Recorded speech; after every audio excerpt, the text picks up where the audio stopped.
Out, but let's focus in on some news breaks as well. And even though the government has kept their second half borrowing program unchanged, top sources tell ET now that the finance ministry is factoring in a minor fiscal slippage this year owing to the slow growth as well as the fall in the nominal GDP and the corporate tax bonanza. In fact, ET now learns that the PMO will take a call on the revised FIBM roadmap in December. Let's get in. Ruchi Bhatia with all the exclusive details. And Ruchi, what is the Finance Ministry's estimate of the fiscal slippage?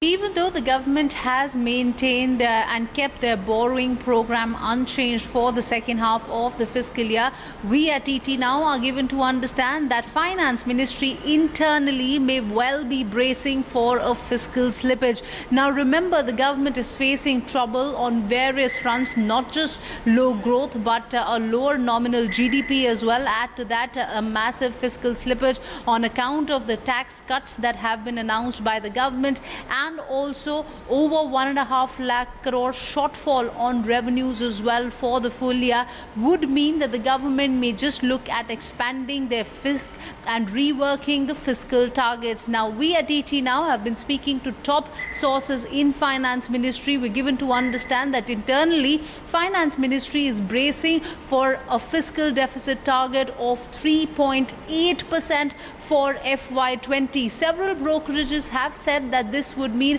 that the government's tax announcements would mean that the fiscal deficit may be anywhere between 3.6 to 3.7%, but we're given to understand that Finance Ministry is looking at capping the fiscal deficit for FY20 at 3.8%. Well, these discussions are still at a nascent stage.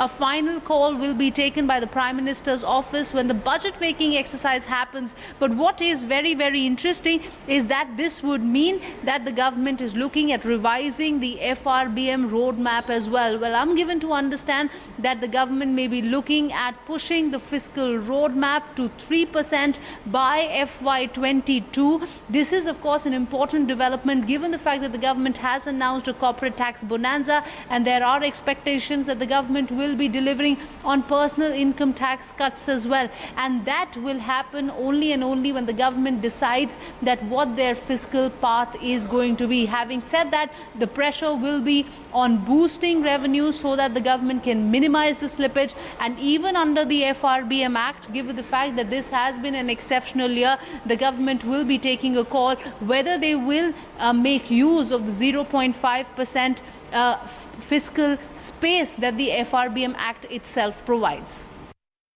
What are the possible areas that the government may look to shore up revenues? The government has already said that they will not be cutting expenditure, which means that the focus will be on shoring up the revenues. We at ET now have been bringing you a blow-by-blow account of what is happening with respect to the government's mega disinvestment drive. We're also given to understand that there is a possibility that the government may ask the disinvestment department to exceed their target. Besides that, the focus will also be on whether Finance Ministry and DOT can come on a consensus with respect to spectrum sale as well, even though the telecom players are saying that they are not in the pink of health to go ahead and buy spectrum from the government. Besides that, PSU dividends is almost a certainty now. That means government will be seeking higher PSU dividends from various public sector enterprises. So there are various options that the government is looking at to shore up the revenues when they have already made a commitment that they will be giving the much needed tax reliefs to the corporates, and besides that they've said that there will be no expenditure cuts. So how is the government looking to push and pump prime the economy go past the 8% level? The focus will be on whether some sort of a fiscal space can be provided, and all eyes will be, of course, in December when the RE exercise takes place. Thank you very much for giving us all those exclusive details. Let's get a move